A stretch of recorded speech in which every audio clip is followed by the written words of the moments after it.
Right, Shalom, giving all praises, honor, and glory unto Yahweh, Ba'Shem Yahushai, Ba'Hashem Rakakadash. Double honors to the elders and apostles of Great Millstone that rule well, and a sincere Shalom to Akim teaching this word around the globe with faith and truth and sincerity. I'm the brother Caleb from the GMS London Forecasters Camp, can be back at you with another lesson to edify the Lord's elect.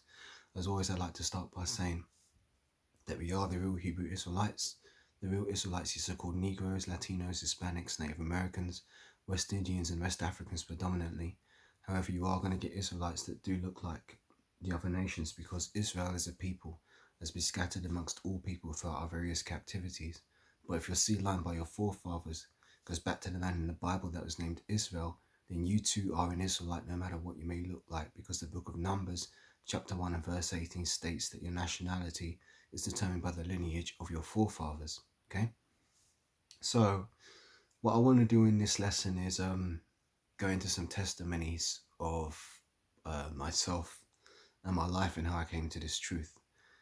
Because for the longest time I've been promising brothers that I would do this, because I mention bits here and there when I'm at camp, so on and so forth, and I've shared bits and pieces with some of the brothers about my testimony, how I came into this thing.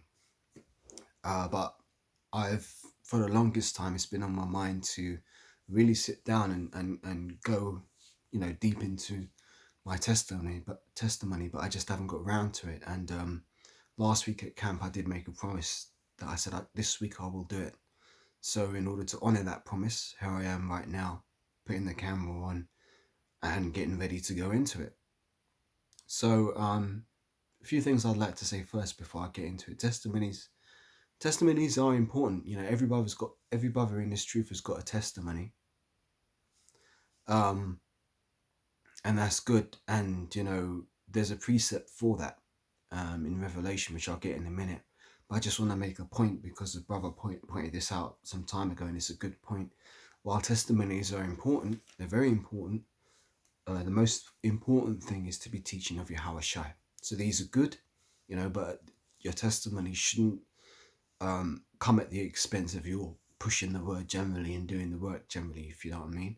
So that's another reason why I've kind of been a bit reluctant to sit down and do this. But now's the time, the Spirit's on me, so let's get into it. So before I do, let me read this precept. This is from Revelation, the 11th chapter, and this is a great great precept, because a scripture that seems to be coming out a lot at the moment is Revelation 12 and 12. Now, the precept that precedes Revelation 12 and 12 is what I'm going to read, and it makes sense for me to be doing this now when we're in Revelation 12 and 12. Let me read it. So it says, now let me start from Revelation 12 and 10. And it says, and I heard a loud voice saying in heaven, now is come salvation and strength and the kingdom of our power and the power of his Hamashiach. For the accuser of our brethren is cast down, which accused them before our power day and night. Now here's the point. And they overcame him by the blood of the Lamb, meaning the blood of Yahushai, which he shed on the cross nearly 2,000 years ago, roughly thereabouts 2,000 years ago, a little bit more maybe. And it says, and they overcame him by the blood of the Lamb and the word of their testimony. See? So testimonies are indeed important. But obviously, Yahushua is the most important thing that we teach of.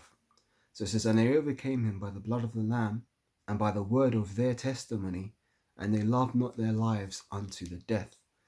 And in this truth, you're not supposed to love your life unto the death, because we're supposed to love Yahweh, Yahushua first and foremost. And it says, therefore rejoice ye heavens, and ye that dwell in them. Woe to the inhabitants of the earth and of the sea, for the devil is come down unto you, having great wrath, because he knoweth that he hath but a short time. So that's the time we're in right now, Revelation 12 and 12. Second Ezra's the first chapter. Second Ezra's the 9th chapter, and the first verse tells us to measure the time diligently in itself. And when thou seest part of the signs past, which I have told thee before, then shalt thou well understand that it is the very same time when the highest will begin to visit the earth which he made. That's roughly paraphrased in 2 Ezra 9 verses 1 and 2. So those are the times we're in. If we measure the time diligently, we know that this devil's coming down onto us having great wrath. We can see all through the news he's trying to push his stabbing jab and whatnot. And so we're close to the end of this thing. We're very close to the end of this thing, man. So with that being said, let me get into the testimony. So I'll read this from Wisdom of Solomon.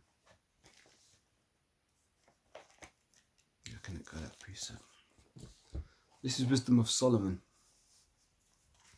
the 7th chapter and the 1st verse. It says, I myself also am a mortal man, like unto all, and the offspring of him that was first made of the earth, meaning the first Adam, which was Yahushua. And in my mother's womb I was fashioned to be flesh in the time of 10 months, being compacted in blood of the seed of man, and the pleasure that came with sleep. And when I was born, I drew in the common air and fell upon the earth, which is of like nature. And the first voice which I uttered was crying, as all others do. I was nursed in swaddling clothes, and that with cares, for there is no king that had any other beginning of birth. For all men have one entrance into life, and the like going out. Right? Let me read that again because it's powerful. It says, Wisdom of Solomon 7 and verse 1. I myself also am a mortal man, like unto all, and the offspring of him that was first made of the earth. And in my mother's womb I was fashioned to be flesh in the time of 10 months, being compacted in blood of the seed of man, and the pleasure that came with sleep. And when I was born, I drew in the common air and fell upon the earth, which is of like nature. And the first voice which I uttered was crying, as all others do. I was nursed in swaddling clothes, and that with cares. For there is no king that had any other beginning of birth. For all men have one entrance into life, and the like going out. So, just a quick side note, that's a cold cut to anybody who believes in the virgin birth doctrine, because it clearly says in Wisdom of Solomon, the 7th chapter, verses 1 through 6, that all men have the same entrance into life. So we're all formed in our mother's womb by the seed of man, going back to Adam. And even if you're of other nations, you still go back to Adam, but the division is when you get to the sons of Noah, Shem, Ham, and Japheth. But yeah, we all have the same entrance into life. Me, myself, I was no different. Now, this is where my testimony starts, because there's something that all my life, which I didn't really talk to people that much about, because I never thought anybody would believe me, but now's the time to tell the testimony. So basically, I have memories. I've got, first and foremost, Yahweh Hashem Yahushua has blessed me with a very, very good memory for things. Thawadi Yahweh Hashem Yahushua for that. But I've got a really good memory, and it goes back to when I was very young. It even goes back as far as to when I was in my mother's womb. And yeah, that's something that I don't really tell a lot of people, because I never thought anybody would believe me. But I'm telling it now. So basically, I have vague memories of being in my mother's womb, and the sensations that I felt when I was there. For example, the Wisdom of Solomon 7 just said, the pleasure that came with sleep. It felt very safe there, and I felt like I was surrounded by angels, if that makes sense. Like, it felt like they were, I was just surrounded by like a holy presence type of thing. So I have some vague memories of that. And I even have vague memories of the time when I was about to be born. For example, the feeling that I had and the sensation that I had was that I felt like I was about to go on a long journey, which I didn't want to go on, because I knew through the spirit that I was going to be separated from my power, meaning separated from Yahweh Hashem Yahushai.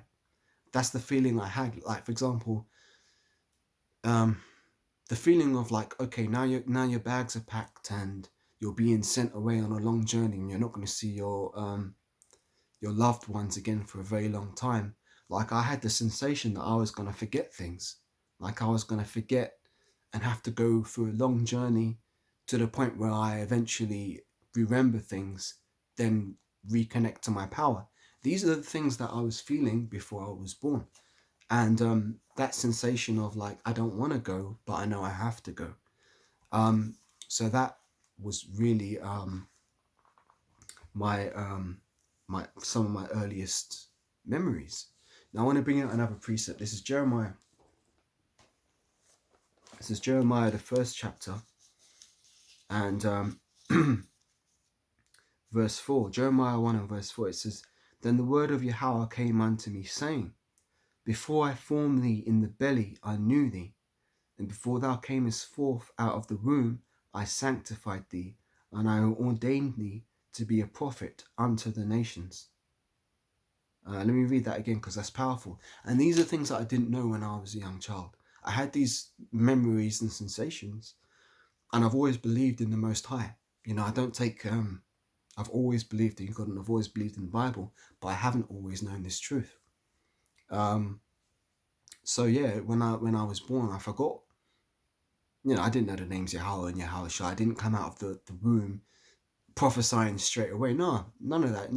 I was just like any other regular baby, you know. But the point is that I have these vague memories of the time before I was being born and about to be taken out of the womb. And it's only later on now, many years later, now that I've fully read the Bible and you know, understood the word and digested the word, that when I came back to this knowledge and I was reading these precepts, I was like, whoa, that really explains why I felt the things that I felt and have the memories that the Most High blessed me to be able to remember.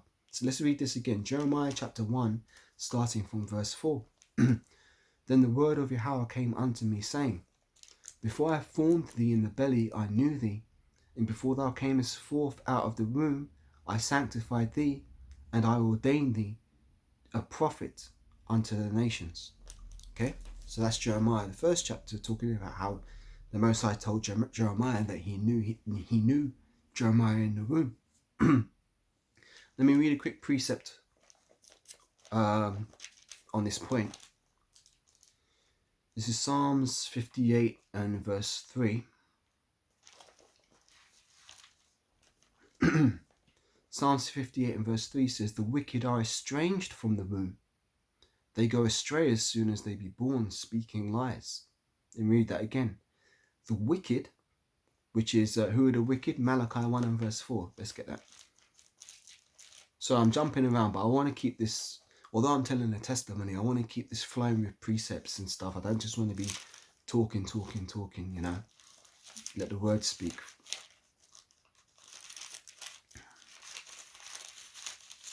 This is Malachi chapter 1 and verse 4. And it says,